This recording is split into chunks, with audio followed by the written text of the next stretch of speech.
और देखिए देश भर में चुनावी माहौल है। लोकसभा की 543 सीटों के लिए 7 चरणों में वोटिंग हुई है। अब 7वें चरण की 58 सीटों पर आज शाम मतदान पूरा हो गया, यानी कि जो ईवीएम मशीन है उसमें कैंडिडेट और उम्मीदवारों की जो किस्मत है वो कैद हो गई है। अब लोकसभा चुनाव के खत्म होने के साथ ही देश की जनता को इस सवाल का बेसब्री से इंतजार है कि अब की बार किसकी सरकार बनेगी। अब ऐसे में लोकसभा चुनाव के अंतिम चरण की वोटिंग के बाद एग्जिट पोल आने जो है वो शुरू हो गए हैं।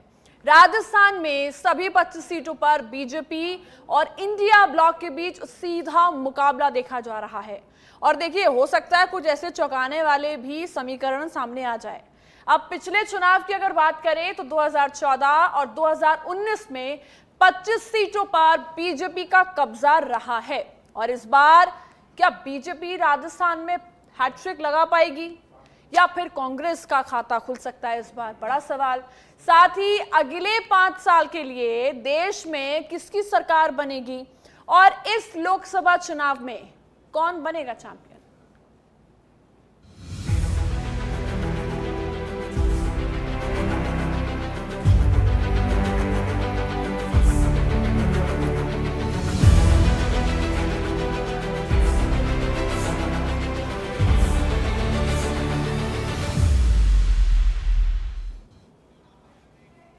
तो देखिए राजस्थान की 25 सीटों पर एनडीटीवी का एग्जिट पोल भाजपा को 20 सीटें मिलने का अनुमान है।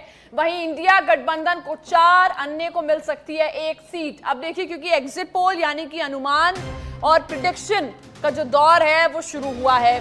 अब राजस्थान की 25 सीटों पर अगर हम न्यूज 18 की बात करें एग्जिट पोल की, तो भाजपा को 18 और 23 सीटें लगभग मिलती दिख रही है अनुमान के हिसाब से, और इंडिया गठबंधन को 2 से 7 सीटें इसमें मिल सकती है।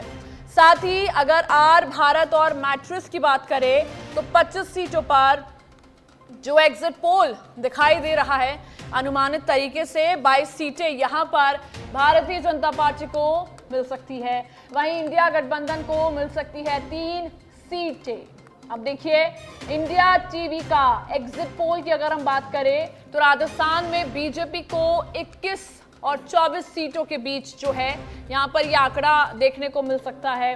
कांग्रेस को 2 से 4 सीटें यहाँ पर देखने को मिल सकती है।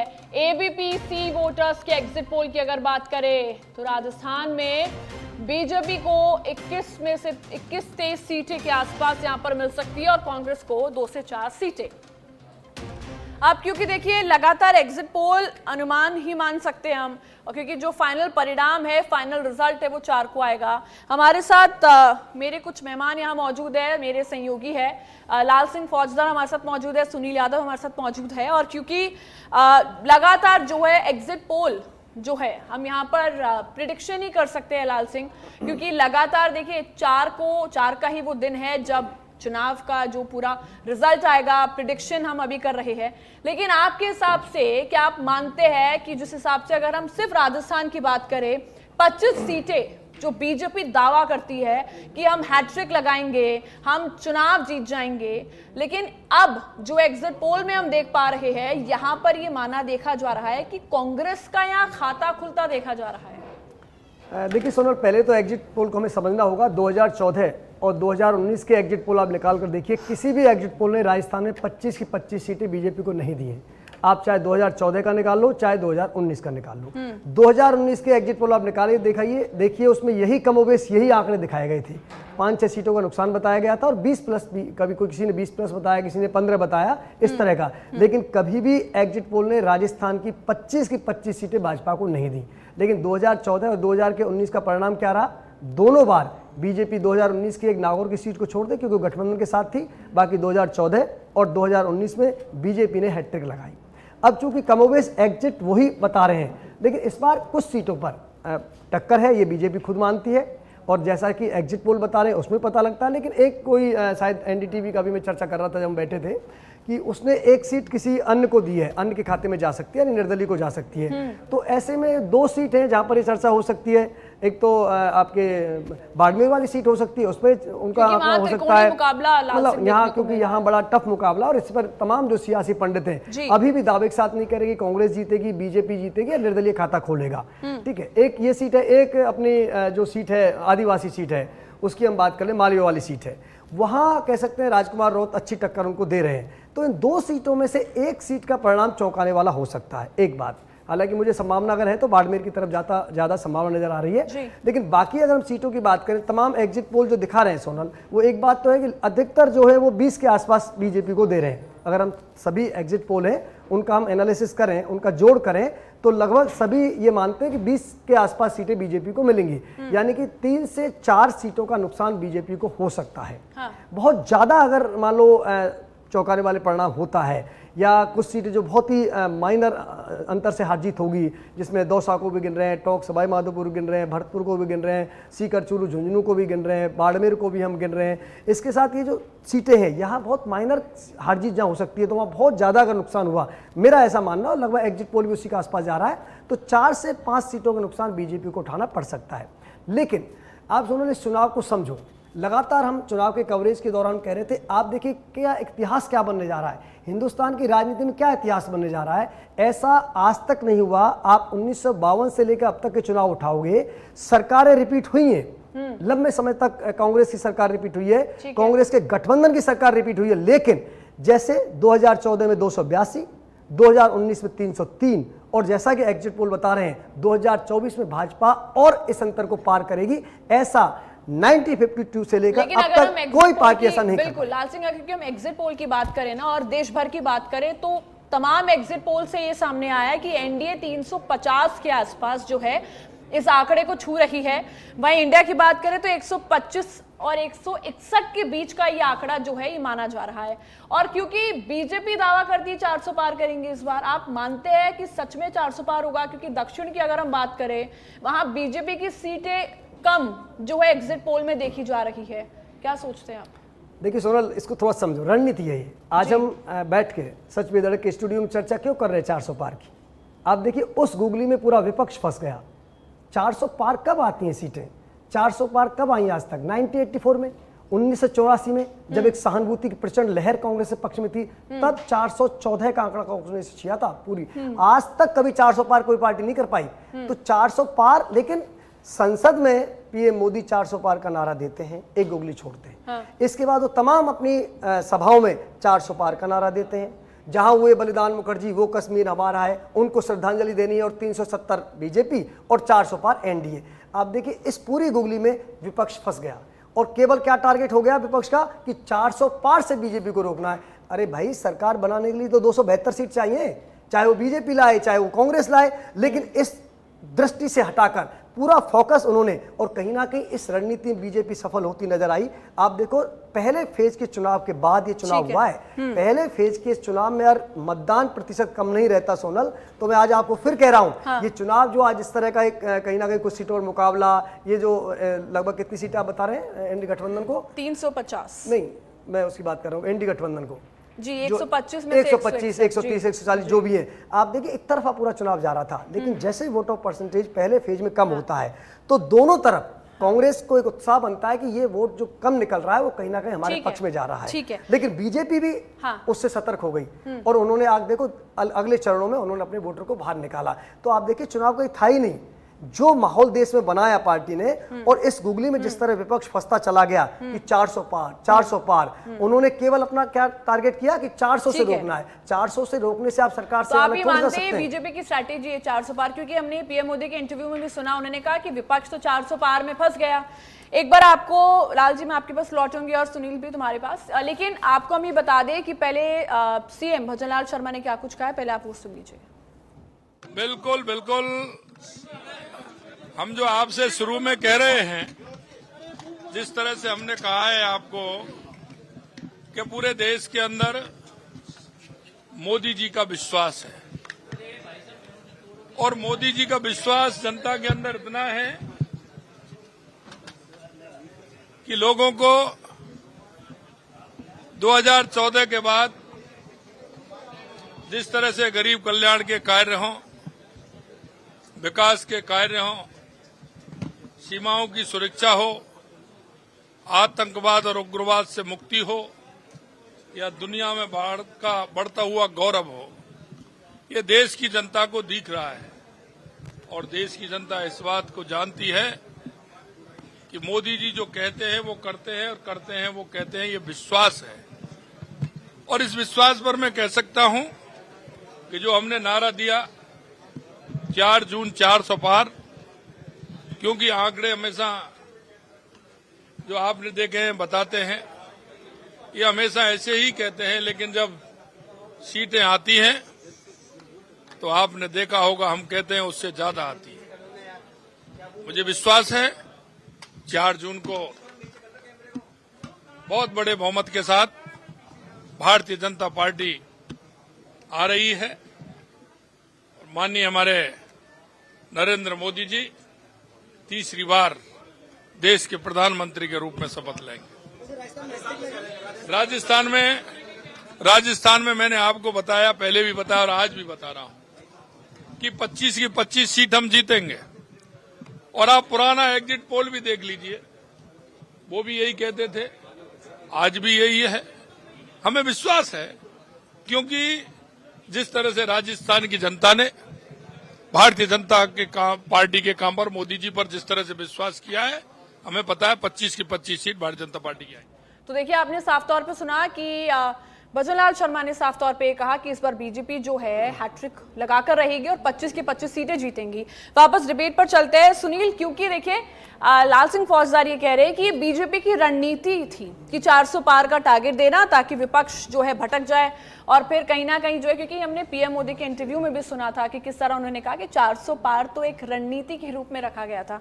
अब क्योंकि आज जब मीटिंग हुई कांग्रेस की, तो मल्लिकार्जुन खड़गे ने कहा कि 295 प्लस सीटें जो है कांग्रेस अपने खाते में लाएगी, ऑल ओवर अगर मैं बात करूं तो। और अगर सिर्फ मैं राजस्थान की बात करूं तो यहां पर जो है, क्या 10 साल बाद आप मानते हैं कि कांग्रेस का खाता यहां खुल सकता है 2-3 सीटों पर? क्योंकि इससे पहले जब हमने चर्चा की थी, कुछ ऐसी सीटें हैं जहां पर कांग्रेस यहां मजबूत दिखती आ रही है।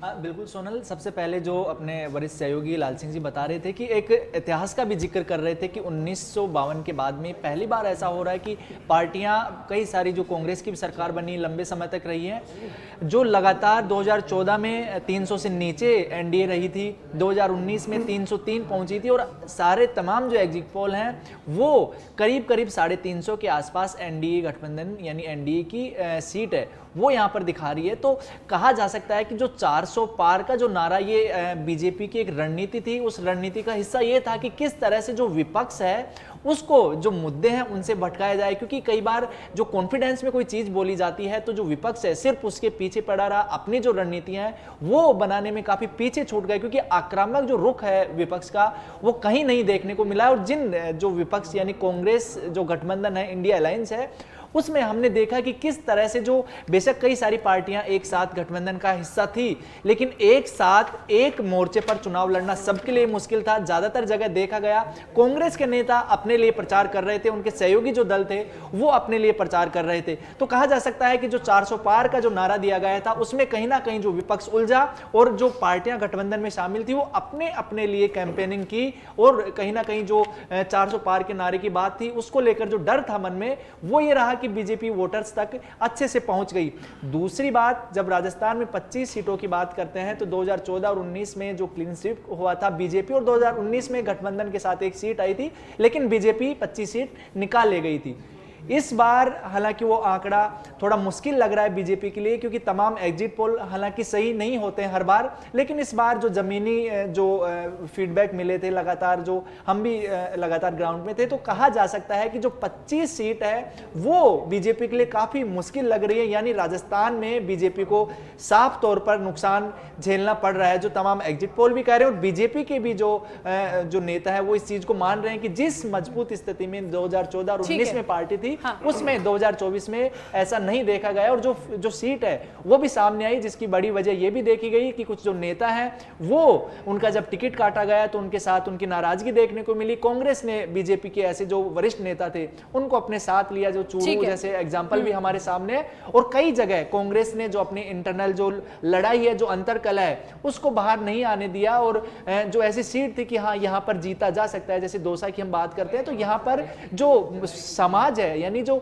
सोशल इंजीनियरिंग है उसको देखते हुए गुटबाजी सामने नहीं आने दी। यानी जैसे गुजर मीणा जो बाहुल्य सीट कहा जाता है दौसा को, तो यहाँ पर एकजुट होकर चुनाव लड़ा। उसका नतीजा 4 जून को संभवतः देखने को मिल सकता है। इसी तरह के कयास भी लगाए जा रहे हैं। लाल सिंह, क्योंकि बात यहाँ पे हम राजस्थान की कर रहे हैं तो जरूरी होता है कि कुछ और प्रदेश की भी अगर हम यहाँ बात करें, और वो प्रदेश की बात है यूपी, क्योंकि बहुत हॉट प्रदेश भी है और बड़ी अच्छी राजनीति वहां देखने को मिलती है। 3 बड़ी पार्टियां हैं वहां पे, चाहे समाजवादी पार्टी हो, बहुजन समाज पार्टी हो, भारतीय जनता पार्टी हो। अब लगातार वहां पर देखिए 80 सीटें हैं। 2019 की बात करें तो यूपी में 62 सीटों पर जो है बीजेपी ने जीत हासिल की थी। वहीं 2014 की बात करें तो 72 सीटें जीती थी। आप मानते हैं ये आंकड़ा कहीं ना कहीं बढ़ता हुआ नजर आ रहा है? क्योंकि एग्जिट पोल के हिसाब से जो है एनडीए जो यानी कमल है यहाँ पर खिलता हुआ नजर आ रहा है। लेकिन कांग्रेस की अगर बात करेंगे हम यहाँ पे, तो कांग्रेस का कहीं जातिगत समीकरण यहाँ साधने की कोशिश करी, फिर चाहे वो मुस्लिम हो, दलित हो, इन सब वोटरों को साधने की कोशिश कर रही है। देखिए सोनल, बिल्कुल मैं उत्तर प्रदेश पे चर्चा करूंगा, लेकिन एक बात जरूर मैं दर्शकों को बता दूं कि अगर 25 की 25 सीट बीजेपी के खाते में इस बार जाती हैं तो हम सच बेदरक के दर्शकों को बता दें कि इस बार ऐसा पहली बार नहीं होगा, ऐसा चौथी बार होगा, 5वीं बार होगा। बल्कि बता दूं आपको, 1984 में पूरी सीट कांग्रेस के पाले में गई थी, लेकिन आप देखिए 1989 में जब चुनाव होता है तो 25 की 25 सीटें कांग्रेस लूज करती है। और 2014 और 2019 और ये 2024, यानी कि ऐसा नहीं है कि कोई पहली बार ऐसा कोई आश्चर्यजनक परिणाम आया हो जो 25 की 25 सीटें किसी एक पार्टी को मिली थी। 1984 में अगर रिजल्ट उठाएंगे तो 25 की 25 सीटें कांग्रेस के खाते में जाती हैं। लेकिन आप देखिए 1989 में चुनाव होता है तो 25 की 25 सीटें कांग्रेस लूज करती है और बीजेपी और तमाम बाकी जो उस वक्त पार्टियां मौजूद हो तो चुनाव जीतती हैं। अब 2014 और 2019 और 2024 में अगर ऐसा होता है तो 5वीं बार ऐसा होगा राजस्थान में जब 25 की 25 सीटें एक दल को मिलती हैं। एक बात, मैं और आगे बात बढ़ाऊंगा सोनल, क्योंकि कोशिश की गई। सबसे बड़ी बात तो ये थी कि ये चुनाव कांग्रेस ने लड़ा ही नहीं, ये चुनाव लड़ा जनता ने। ये चुनाव लड़ा एनडीए और बीजेपी के खिलाफ जो एंटी इनकम्बेंसी थी उसने ये चुनाव लड़ा, बेरोजगारी के मुद्दे ने ये चुनाव लड़ा, जो भ्रष्टाचार कई जगह मुद्दे उठाए उनने। तो ये चुनाव बेसिकली कांग्रेस ने स्ट्रेटेजी चुनाव कहीं लड़ा ही नहीं। जाति का, अच्छा जैसे अभी सुनील बता रहे थे, जाति का समीकरण कहाँ हुआ? केवल वहां जहां पर सचिन पायलट का फैक्टर काम किया। सचिन पायलट फैक्टर का फायदा उन सीटों पर मिलता हुआ नजर आ रहा है जहां गुर्जर है, यानी कि गुर्जर ने उन सीटों पर कांग्रेस के पक्ष में वोट डाला है जहां सचिन पायलट के आदमी को टिकट मिला। लेकिन आप देखिए वही सचिन पायलट कहां नहीं जाते? जालौर में प्रचार करने नहीं जाते। वही सचिन पायलट कहां नहीं जाते?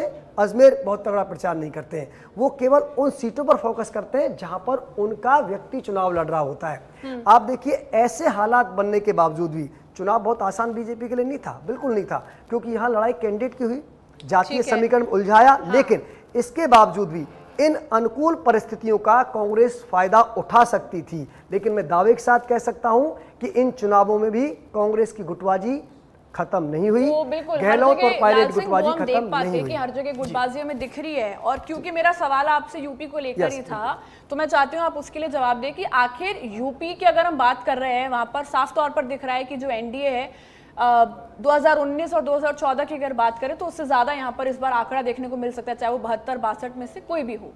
आप मानते हैं कि कांग्रेस, बसपा, सपा, क्या ये मिलकर थोड़े वोट जो है बीजेपी के अपने खाते में कर सकती है? क्योंकि मुस्लिम जो फैक्टर है, मुस्लिम वोट का जो फैक्टर है, ये काफी ज्यादा है यूपी में, और साथ ही दलित वोटरों का। देखिए राजनीतिक रूप से अगर सबसे उलझा हुआ चुनाव कहीं होता है या अलग अलग मूड का वोटर कहीं मिलता है तो उत्तर प्रदेश में मिलता है। और देखिए 4 पार्टी का आपने जिक्र किया सोनल, चारों पार्टियां वो हैं जिन्होंने सत्ता में रही हैं। बसपा सत्ता में रही है, सपा सत्ता में रही है, कांग्रेस अपने बलबूते सत्ता में लंबे समय तक रही है, बीजेपी अपने दम पर सत्ता में रही है। यानी कि चारों पार्टियां ऐसी हैं जिन्होंने हिंदुस्तान के सबसे बड़े राज्य पर शासन किया है। लेकिन आपने कहा कि क्या वोट बैंक किसका काटेंगी? देखिए बसपा अगर वोट बैंक काटती है तो सीधा सीधा फायदा बीजेपी को पहुंचाती है। चाहे वो सीटवार आप विश्लेषण कर लीजिए, चाहे आप राज्यवार विश्लेषण कर लीजिए। अब देखिए ये जो गठबंधन हम देख रहे हैं सपा और कांग्रेस का, ये पहली बार नहीं हुआ है। ये गठबंधन 2019 में भी हुआ था, लेकिन हाँ इस बार एक अलग जो चीज देखने को मिली, इसमें कोई दोहराया नहीं था कि 2019 में एक प्रचंड लहर थी, बीजेपी के पक्ष में थी, मोदी के पक्ष में थी, वो लहर इस बार नहीं थी। वो ना मोदी के पक्ष में वो लहर थी, ना बीजेपी के पक्ष में वो लहर थी। लेकिन कहीं ना कहीं अगर उत्तर प्रदेश का हम जिक्र करेंगे तो उत्तर प्रदेश के वोटर को 3 चीजों पर प्रभावित करने का प्रयास किया गया। किस पर? राम पर, राशन पर और राष्ट्रवाद पर। इन तीनों के इर्द गिर्द उत्तर प्रदेश के चुनाव को भाजपा ने घुमाने का प्रयास किया। दूसरी ओर हम बात करते हैं सपा की और कांग्रेस की, तो उनका पूरा प्रयास था कि जो जातीय समीकरण है, क्योंकि जातीय समीकरण सपा के पक्ष में जाते हैं, जातीय समीकरण कांग्रेस के पक्ष में जाते हैं, जातीय समीकरण इन दोनों के पक्ष में जाते हैं, लेकिन अधिकतर सीटों पर हुआ का बसपा ने इनका खेल बिगाड़ दिया। तो ऐसे में जो एग्जिट पोल उत्तर प्रदेश की बात कर रहे हैं सोनल, तो कहीं ना कहीं जो जातीय समीकरण के भंवर जाल में भाजपा को फंसाने का प्रयास किया, वो बहुत ज्यादा सफल होता हुआ राष्ट्रवाद, राशन और राम के कारण दिखता हुआ नजर नहीं आ रहा है। ठीक है सुनील, आपके पास अगर आती हूँ, क्योंकि यूपी की बात हम यहाँ कर रहे हैं और योगी आदित्यनाथ की बात होनी बहुत जरूरी है, क्योंकि ऐसा माना जा रहा है अगर एग्जिट पोल में नतीजे बदलते हैं तो ऐसा माना जा रहा है कि योगी आदित्यनाथ का कद जो है वो बढ़ सकता है। अब ऐसा इसलिए मैं कह रही हूँ क्योंकि अरविंद केजरीवाल ने कहा था अगर उनका कद बढ़ता है तो हो सकता है उनको हटाया जा सकता है। आप क्या कहते हैं इस बात पर? बिल्कुल सोनल, सबसे पहले जिस तरह से जो एनडीए के विपक्षी जो लोग हैं बयान देते हैं तो उनका बहुत ज़्यादा जनता पर असर नहीं होता है, ऐसा लगातार देखा गया, क्योंकि बयानबाजी बेहद ज़्यादा रही है लेकिन उनका असर जनता पर नहीं देखा गया है। उत्तर प्रदेश की बात करें तो देश का सबसे बड़ा सूबे है, 2 बार से योगी आदित्यनाथ मुख्यमंत्री हैं और बखूबी जो अपना शासन है वो चलाने की बात लगातार सामने आती रही है। दूसरी बार भी जनता ने उनका अच्छा साथ दिया, मुख्यमंत्री बनाया। अब जब लोकसभा चुनाव की बात आ रही है तो उत्तर प्रदेश में स्टार प्रचारकों में देश भर में उनका नाम था और उत्तर प्रदेश की हर एक सभा, हर एक रैली और हर एक सीट को कवर किया मुख्यमंत्री योगी आदित्यनाथ ने। और लगातार जो पार्टी लाइन की जो बात है वो ही कही गई थी, वही चुनाव प्रचार में जो अपनी भाषा है वो इस्तेमाल की गई थी और जो एक आक्रामक छवि जो देखी जाती है योगी आदित्यनाथ की वो इस चुनाव में देखी गई थी साफ तौर पर। तो कहा जा सकता है कि यहां पर जो सबसे ज्यादा सीटें उत्तर प्रदेश में 80 सीट जो लोकसभा की हैं, तो पूरा फोकस है जो दिल्ली में बैठे जो नेता हैं उनका फोकस भी उत्तर प्रदेश पर ही था और योगी आदित्यनाथ की लगातार जिक्र हो रहा है। वहां पर योगी आदित्यनाथ का एक क्रेज है वो है। और उसके बाद में जो बीजेपी के लिए प्लस पॉइंट रहा है, लगातार राम मंदिर सबसे बड़ा मुद्दा वहां पर छाया हुआ था और इस बार लोकसभा चुनाव से पहले राम मंदिर का उद्घाटन वहां पर हुआ तो उसका सीधा सीधा फायदा है वो बीजेपी को मिलता हुआ नजर आ रहा है। दूसरी बात कि फायर ब्रांड नेता के रूप में देश भर में छवि जो मानी जाती है वो उत्तर प्रदेश की योगी आदित्यनाथ की मानी जाती है और जनता भी इस चीज को जानती है कि किस तरह से जो अपराध, क्योंकि जो एक गुंडाराज है उसका बहुत ज्यादा जिक्र हुआ था जब अखिलेश यादव की सरकार थी, उसके बाद में एकदम से जो एक बड़ा बदलाव है वो देखने को मिला, लेकिन वो जो बदलाव था वो प्रधानमंत्री नरेंद्र मोदी के नाम पर हुआ था और उसके बाद में जो कमान योगी आदित्यनाथ को दी गई थी तो उस जो योगी आदित्यनाथ की जो सक्रियता है, उनके जो डिसीजन है, उनसे जनता ऐसा प्रभावित हुई कि एक बार और दूसरी बार उसी मुख्यमंत्री को मौका देती है और लगातार जो उसके पक्ष में जो माहौल है, चाहे स्थानीय स्तर के चुनाव देखें वहां पर भी योगी आदित्यनाथ का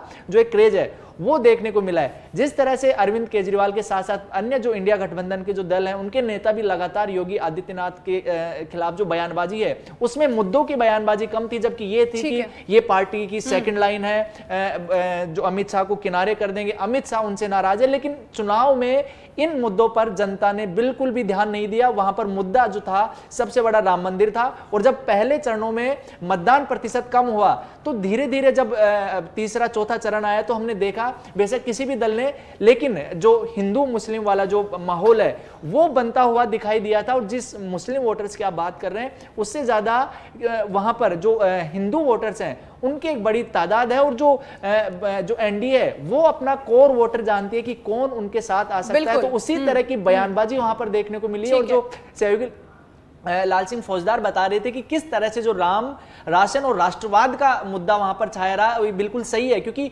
वहां पर जो राम मंदिर तो एक बड़ा इशू है, उसको सुलझाया और उसका सीधा सीधा जो श्रेय है यानी क्रेडिट है वो बीजेपी को दिया जा रहा है जनता की तरफ से। हाँ। और दूसरा जो वहां पर जो एक जो पॉलिटी की बात करें या फिर जो एक लिविंग स्टाइल है लोगों की, तो उसमें राशन है, क्योंकि बड़ा प्रदेश है, अलग अलग परिस्थितियां हैं, तो राशन भी इंपॉर्टेंट फैक्टर है, अलग अलग जो बैकग्राउंड के लोग वहां पर रहते हैं।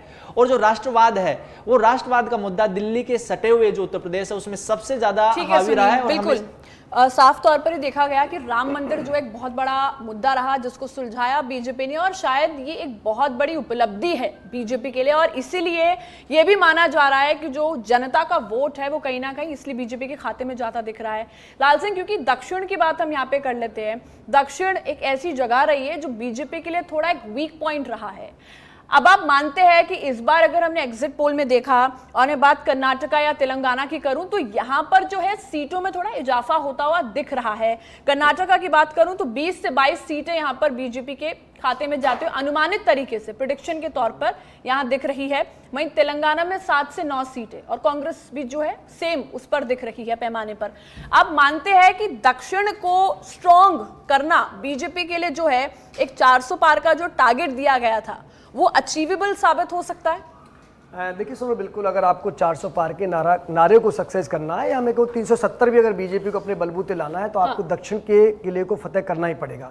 लेकिन आप देखिए इसमें सबसे जो तेलंगाना पर, क्योंकि बीजेपी ने इस बार सबसे ज़्यादा फोकस अगर दक्षिण के किसी राज्य में किया था वो तेलंगाना पर किया था। कर्नाटक में तो पहले भी बीजेपी का अच्छा प्रदर्शन रहा था, लेकिन इस बार विधानसभा चुनाव में सत्ता बदल गई, लेकिन बावजूद इसके लोकसभा में प्रदर्शन उनका बेहतर देखने को मिल रहा है। इसके साथ साथ सोनल, हम जिस 2 राज्यों का जिक्र जरूर करेंगे यहाँ पर दक्षिण के अलावा, दिल्ली और हरियाणा, उस पर भी हम चर्चा में आएंगे, क्योंकि ये 2 ऐसे राज्य थे जिनकी सबसे अधिक उम्मीद इंडी गठबंधन को थी कि यहां से हमें फायदा मिलेगा। खैर, लेकिन पहले हम दक्षिण की चर्चा कर लेते हैं, इसके बाद इस पर चर्चा करेंगे। दक्षिण में अगर तेलंगाना में जो फायदा होता है, क्योंकि देखो दक्षिण में अगर सीट बीजेपी एक भी ज्यादा जीतती है तो उनके टारगेट को आगे बढ़ाती है, क्योंकि भारतीय जनता पार्टी ने एक रणनीति पर काम किया सोनल, क्या कि जो उनका मजबूत गढ़ है, यानी कि जो उत्तर पट्टी है, जो हिंदी पट्टी है, वहाँ के जो राज्य, चाहे वो मध्य प्रदेश है, राजस्थान है, गुजरात है, हरियाणा है, दिल्ली है, ये तो मजबूत बने ही रहे, लेकिन दक्षिण में हमें आगे बढ़ना है। और सबसे अधिक उम्मीद बीजेपी ने पाली पश्चिम बंगाल से।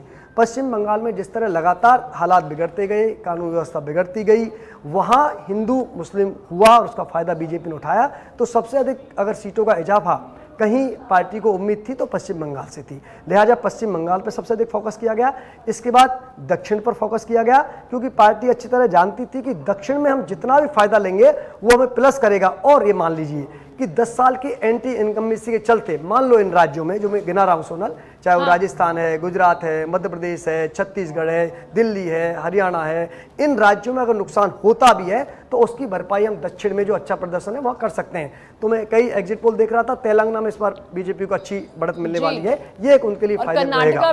कर्नाटक में तो पहले भी अच्छा प्रदर्शन किया था सोनल उन्होंने, 2014-2019 में भी अच्छा प्रदर्शन, खासकर 2019 में अच्छा प्रदर्शन देखने को मिला था। लेकिन हाँ, आपने ठीक कहा, कर्नाटक जो दक्षिण का द्वार कहा जाता है, वहां पर भी अगर बीजेपी को बढ़त मिलती है तो उनको प्लस करेगा। लेकिन सबसे अधिक फायदा बीजेपी को होगा पश्चिम बंगाल में, क्योंकि पश्चिम बंगाल से अगर सीटें 10 सीटें प्लस करती है बीजेपी, तो उसके लिए आने वाले विधानसभा चुनाव होगा पश्चिम बंगाल का, वहां उनको प्लस करेगी।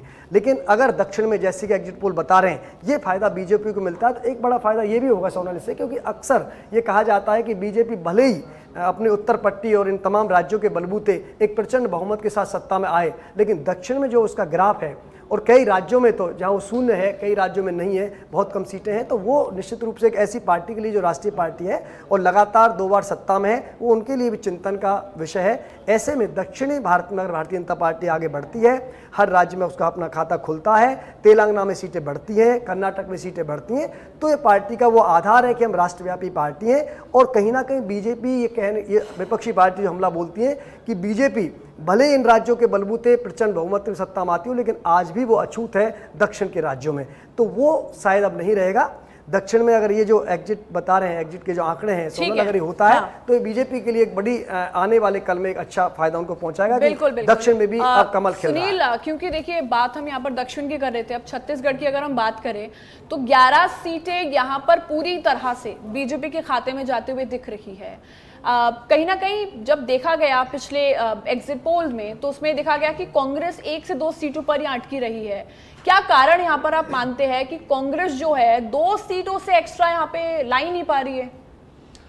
बिल्कुल, जिस तरह से जो साउथ की पॉलिटिक्स के बारे में चर्चा कर रहे थे सहयोगी लाल सिंह जी, अगर हम उत्तर जो हिंदी बेल्ट की बात लगातार कर रहे हैं, यहाँ पर जो एनडीए और खासकर बीजेपी का जो सबसे बड़ा प्रभाव है वो हिंदी बेल्ट पर है और लगातार सबसे बड़ी बढ़त है। और पिछले 2 चुनाव में तो लगभग कई राज्यों पे क्लीन स्वीप हुआ है, या फिर जो करीब 1-2 सीटों को छोड़ दे तो सब जो बीजेपी के खाते में गई है। और जो इस पूरा जो बीजेपी का सिनेरियो है, इसमें प्रधानमंत्री नरेंद्र मोदी अपने आप में बेहद प्रभावशाली जो एक नेता के रूप में हिंदी बेल्ट में उभरे हैं। छत्तीसगढ़ की आप बात कर रहे हैं तो यहाँ पर पिछले 2 चुनाव देखे लगातार जो मोदी की जो सक्रियता है, मोदी का जो चेहरा है, वो वहां पर जनता के बीच में छाया रहा और उसका नतीजा भी देखने को मिला। अब जब विधानसभा चुनाव हाल ही में हुए हैं, छत्तीसगढ़ में भी हुए थे, तो वहां पर जो जनता का मूड था इस बार कांग्रेस को जो बदला जाए, सत्ता से बाहर किया जाए, और बीजेपी विधानसभा चुनाव में सत्ता में आई, तो वो जो वोटर्स हैं, जो बीजेपी की सरकार बनी है छत्तीसगढ़ में, तो लोगों में भी ये एक उम्मीद रहती है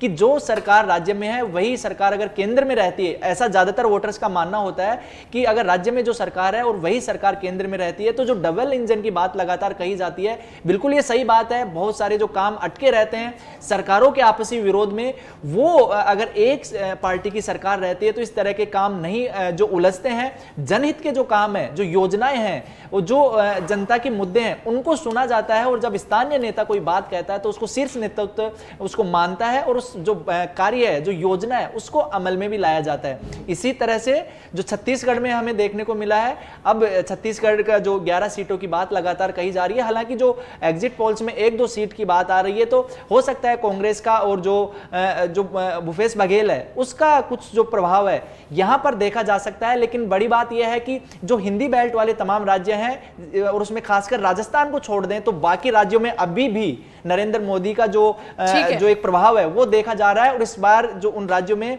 जो बड़ी संख्या में, बड़ी मेजोरिटी में, और छत्तीसगढ़ जैसी जगह क्लीन स्वीप तक भी बीजेपी पहुंच सकती है। बिल्कुल सुनील, ये साफ तौर पर देखा जा रहा है कि देश भर में ऐसे बहुत से राज्य हैं जहां पर बीजेपी साफ तौर पर क्लीन स्वीप करती हुई दिख रही है। आप दोनों का बहुत बहुत शुक्रिया, लाल सिंह फौजदार, सुनील यादव, आप लोगों का शुक्रिया इस डिबेट में जुड़ने का। लेकिन देखिए, ये सिर्फ एग्जिट पोल है, 4 जून का वो दिन है, वो समय है।